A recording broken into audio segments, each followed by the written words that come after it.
Ah, what a great marathon we're having this month. Really? Huh? Yes, Cody. What's the problem? I mean, out of all the movies that you binge-watched throughout the entire series, not one of them made you angry or upset? Precisely. How can that be? Aliens. War of the Worlds tells the story of Ray, played by Tom Cruise, who is a deadbeat dad. Still working out your issues, I see, Stevie. It's been 30 years! Anyway, his ex drops off his kids for a few days, but she doesn't seem to have that much faith in him, especially because the kids hate him. Because he's a dad. And dads can't parent kids. Then a bunch of aliens show up and destroy the world.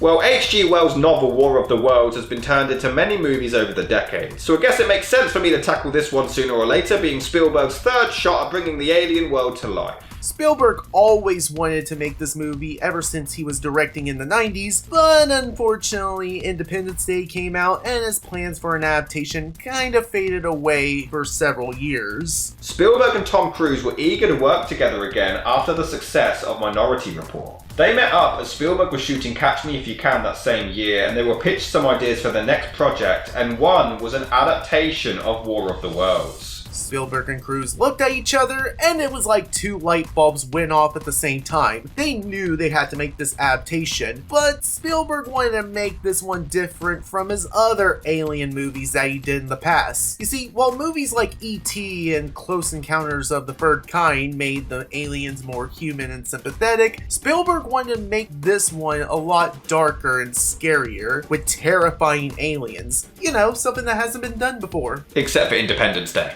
And Alien. And Aliens. J.J. Abrams was asked to write the script, but luckily for Star Wars fans everywhere, he turned them down. Once writing began, they avoided cliches of destroying famous landmarks and wanted to focus primarily on the point of view of Tom Cruise's character. The movie went through several rewrites, with certain things being shortened or cut out entirely. In fact, Spielberg refused to have the aliens arrive in spaceships, as it was known as a common cliche by this point, which goes against its own source material. It's also worth mentioning that it leaves a bunch of questions unanswered, which many have felt dented the entire movie. Filming spanned between November the 8th, 2004 until March the 7th the following year, but Cruise and Spielberg had two other commitments, Munich and Mission Impossible 3. But they were both so passionate about War of the Worlds, they decided to postpone all other productions to finish this one first. Spielberg admitted that he hadn't spent this much time on a movie since Schindler's List 12 years earlier. He wanted to take his time to make this one perfect, almost to the point where he would keep the entire script as a secret, only to show bits and pieces to the cast and crew when it's time to work on a scene. The movie is also believed to have been a metaphor of an anti-war message. In Independence Day, the humans run from the terror, but they help the military. But in this, they run from the aliens, but only to reach their loved ones. It's also believed that it was trying to mimic the events of 9/11, as many people often look around and watch the chaos ensue, unable to help any of the tragically injured or suffering. The screenwriters denied initially doing this, but the inspiration is definitely there. Although Cruise did upset Spielberg by going on the Oprah Winfrey Show and acting like a complete nut job, which was supposed to be promoting the movie, which Spielberg felt dented the entire film. When the movie was released on July 1st, 2005, it was a huge success. On a budget of $132 million,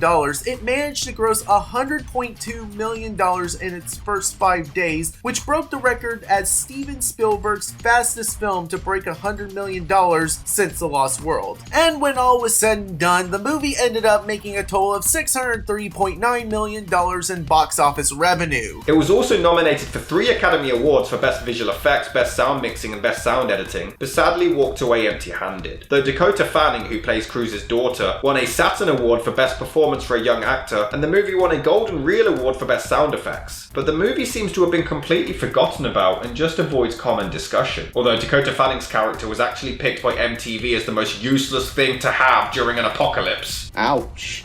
Yeah, it's weird. People often talk about the book or the original film, but not many discuss the Spielberg version.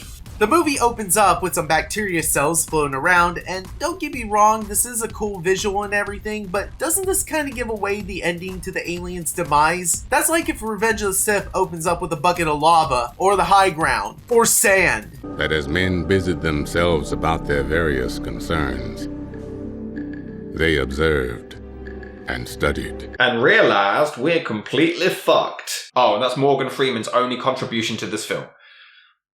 A voiceover narration at the start of the movie and at the end. What a waste of a great voice! To be fair, this speech has always been used in every single version of War of the Worlds, but what really sets this one apart is that they got Morgan freaking Freeman to narrate this, which, in my opinion, was a stroke of genius. He totally knocks it out of the park with this one. I just love Spielberg's direction. He has a unique and creative way of showing the scene pan out with the characters in the background as opposed to the foreground. It just looks great. But what in the Anakin sand fetish is up with the saturation and brightness? I mean, I know it's kind of bright in America, well, compared to here anyway. But Jesus, I never knew a road could be this fucking bright.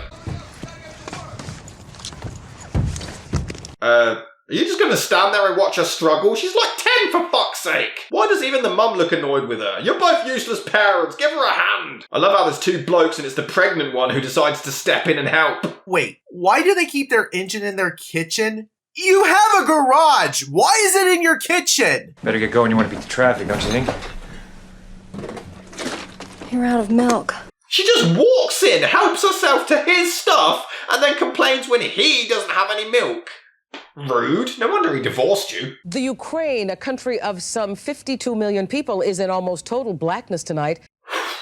Well, this has aged well. In the wake of a series of freakish lightning storms of catastrophic proportion. Or as England calls it, Wednesday. They really go all out on this cliche, by the way. He can't control his kids, he's left alone with them, he doesn't know what to do because apparently only women do. This is 2005 and they're still doing this? He doesn't even know what foods they're allergic to.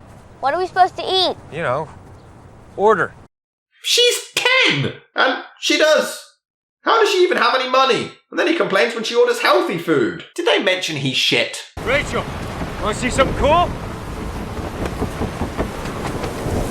Ah, yeah, such a great family bonding experience. Oh, at this moment where he rushes outside and sees loads of locals with cameras, yeah, they're not actually actors. They were genuinely photographers who were brought in for this scene, and their payment was simply to be allowed to take photographs of Tom Cruise for free. The scene where he sees all of the shit going down outside for the first time does look an awful lot like the exact same scene in Independence Day. But there, it was treated like such an iconic moment. It was such a big deal. It was this massive spectacle, but here, it's kind of anticlimactic. But Cruise literally runs for his life and lets his 10-year-old daughter fend for herself. Fucking hero, this one. I will admit, Dakota Fanning was such an amazing talent at such a young age. I'm not heartless, she is incredible in this. The atmosphere and tension is all built up really well. All electricity is cut, watches stop working, every single car is broken down. It's a really cool idea and it is so eerie. You also gotta love how in the book version, it was a massive cylinder that caused the huge crater, but in here, it's just a little bitty hole. But why is Tom Cruise smiling? Dude, the earth is opening up. People could be dying, you sicko. The movie just grabs your full attention. Look at all of this destruction, dude. Jesus, it looks great. Oh yeah, it's cracking through buildings on the ground, but a fucking car door's gonna stop it. We see the alien's tripod, and I will admit that this is a pretty cool reveal. Was it a big change from the source material? Yes, but personally, I think that's a pretty neat concept. Instead of having the aliens crash landed onto Earth like in the book version, the aliens implanted these tripods underneath the surface of the Earth until the time is right to strike. If they've been underground this whole time for years and years and years, why haven't they just killed the humans by now? Well... I mean, why wait around all of these centuries? I mean, surely when people would be doing like construction work, they would have found the tripods under the ground, no? It's a cool idea, but once you break it down, it doesn't really make a whole lot of sense. Oh, shut up. I will admit, although I do prefer the introduction in Independence Day, this mothership looks incredible. And John Williams' musical score is as mind-blowing as always. Did it just fart? The sound that terrified children for so many years. But Jesus Christ, look at the imagery. They start lasering people to oblivion. And technically, Tom Cruise just ran through that girl's ashes. Sicko. Spielberg's direction is insane. Someone drops a camera and then we see through the LCD screen. Is there anything this man can't do? Look at the murder. This is intense and so brutal. What happened? The fucking apocalypse! What is wrong with you? Act an emotion! People are dying around you, you robot! What's all this stuff all over you? You didn't hear all of that commotion outside? How is this the first time you've heard this? Are you that heavy a sleeper? Just keep it down. Ray, I'm standing right beside you. Can you please answer me? Jesus Christ, act a fucking emotion! People are dying around you! Aliens are invading! People are being lasered to death and dissipating into the abyss! Act a fucking emotion! And why doesn't he call him Dad? It's Dad, sir! I will admit, Cruise feeling lost and helpless but trying to hold it together for the sake of his kids being strong. It's done subtly and brilliant, and Dakota Fanning acting terrified is spectacular. But they managed to find the one car in town that's working because it's Tom Cruise. He confused metal with his eyeballs, I don't know. We got maybe like the only working car around here. You don't really care. The destruction looks amazing. I forgive you for all of your sins, Spielberg. Let's make sweet love. I am spreading my man fluid on your butt cheeks. To be fair, the brother with no emotion called Robbie does his best to calm down his sister and keep her safe, and he is really likable. Just a shame he can't act. This came from someplace else. What do you mean, like Europe? Alright, that got a laugh out of me. I get that they're in a rush and they're panicking and everything, but the fact that they're not wearing their seatbelts is actually making me more anxious than the invading psychotic killer aliens. Safety first, guys! Although this is hilarious. Okay, Rachel, this is your area. Okay, you are Dad, safe. that's not how it goes. Rachel, hey, no more talking, okay? It's me, Rachel. No Be more a little talking. nicer to me. Dude, you've been having a go at him the entire movie no matter what he does! God, Ray, could you walk any louder? What's that sound? I never heard that before! I've never acted before! Sorry, I love Cruise, but that was really bad. I will admit, this scene is actually terrifying. The basic plan is to return the kids to their mother because apparently a pregnant lady is more capable of defending children from the extraterrestrial than action star Tom Cruise. My god, a little girl watches corpses float down a river. This movie has balls and I love it. There's also a subplot of Robbie trying to separate from his dad to help the army fight against the aliens. They actually come across them here, but I love how they all just completely ignore his screams for help, but this dialogue is pretty good. You only chose Boston because you hope Mom's there, and if she's there, you can dump us on her. You can dump us on her, and then you only have to care about yourself, which is exactly the way you like it. And to be fair, his acting did get a lot better there, so fair play. And then he even comforts his sister, which is really sweet and touching. The guy does get a lot better the more the movie progresses, but strangely, despite Robbie taking his car without permission earlier and constantly trying to run away to join the army and go in the complete opposite direction, Cruise still trusts him to drive them the rest of the way anyway. Men are idiots. Then we get a truly scary moment as a lynch mob attempts to attack the car. And he even nearly hits a mother and baby. This film has no boundaries. And they even hijack the car with his daughter still inside. Jesus, this is disturbed. Okay, an entire crowd of people and they all stop because of one guy with a gun. They could just jump him, no problem. It's one guy and one gun versus a million angry people.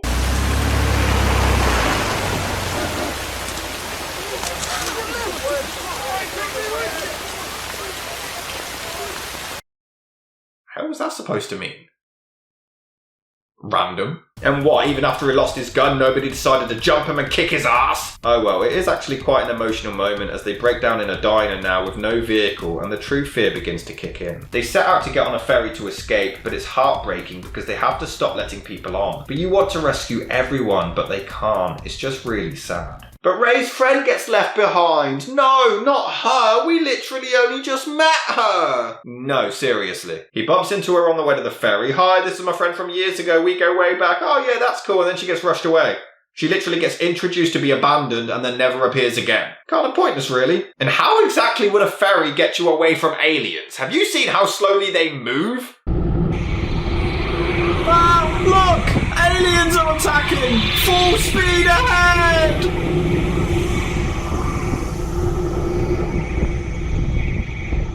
But there is such a cool moment where Robbie actually runs back to help people onto the ferry as Cruz watches on in pride, realizing how grown up his son is and considers that he may actually be ready for the army after all. And that's with no dialogue on his part. The visual storytelling is impeccable. But I guess the ferry wasn't a good idea after all, because they have whirlwind vortexes. See? Stupid white people. And then some giant ass alien shit. Nowhere is safe.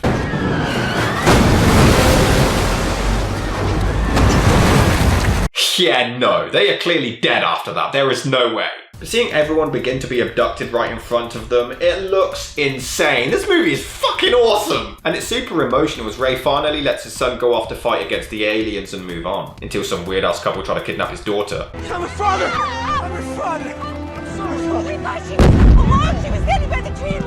She clearly told you that her dad was right over there. Lying weirdo. And then he runs into another complete weirdo played by Shawshank's own Tim Robbins. Harlan, Ogilvy. This character was actually named after the astronomer Ogilvy, who famously stated that the chances of anything ever coming from Mars were 1,000,000 to 1. But he does have some pretty good dialogue. These are only the first. They'll keep coming. This is not a war any more than there's a war between men and maggots. This is an extermination. And then he gets a bit questionable. You know, if anything happens to you, Daddy, I'll take care of you.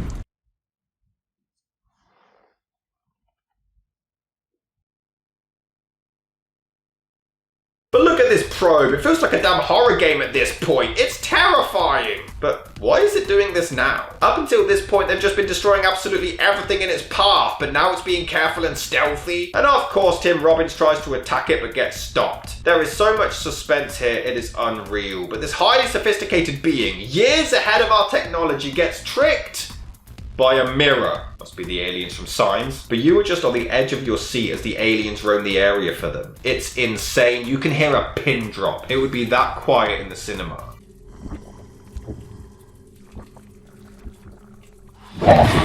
Hello. But is it just me, or do they just look like the aliens from Independence Day? In the book, they're described as being made entirely out of brain, being larger than a bear and with rounded black discs for eyes. But here, it's just the Independence Day design, but slightly cropped. They just look like every other alien movie ever. They even show the blood of someone being extracted and then used as fertilizer. But Tom Cruise's acting here is awful. Look at it. They're making another Mission Impossible! Cruz basically ends up blindfolding his daughter and asking her to sing so he can go into the next room to murder Tim Robbins. Jesus, this is so badass and yet so awesome. I love this movie. Wait, you really thought hiding out in a car was gonna help? Have you learned nothing?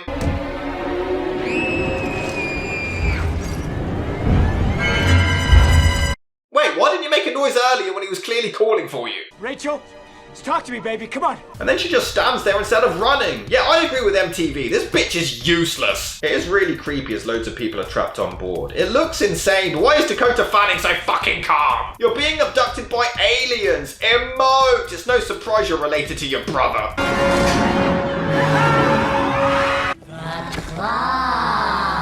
I think she's just in some kind of weird trance or something, I don't know. Lazy excuse to have a dumb character be dumb. But hey, they happily let the last guy get taken away, but here they all band together to save him. Favoritism. But hey, he even managed to sneak the grenade up there. Oh hey, look, they managed to get the original cast members from the 1950s version to make a cameo, which explains why they linger on them for so damn long. And hey, Robbie is even back now, and you even feel like their relationship has grown and he has proven himself. But how the hell did he even make it to Boston? He saw them run to the massive explosion. He should be dead or at the very least severely burned. There's no way. But weirdly, it's not even humans who technically kill the aliens. It's bacteria. That's all it took for them to die. Just give them a little blood, a little bit of water and poof, dead. Genius. It's quite surprising too that Boston was largely unaffected. I'm surprised Dakota Fanning's mum is even still alive, but it does feel earned as they reunite as she's been pining for her mother the entire film. The movie starts with Cruz basically not being confident enough to protect his kids and wanting to pawn them off to their mother. But they bond over the course of the movie and everybody has come out stronger by the end of it. Except Dakota Fanning, who was completely useless the entire time. This movie deserves so much more love. The action is incredible, but one thing I think is more important in a disaster movie is the characters. And you get the feels from them in this, you really do. The bonding experience is paced really well, and the acting for the most part is damn impressive. It is genuinely terrifying at multiple points, and it's a lot better than I thought it would be. The cinematography is as incredible as it always is with Spielberg, and it's just a groundbreaking experience. I definitely have to agree with Rob on this one. It's actually an underrated movie.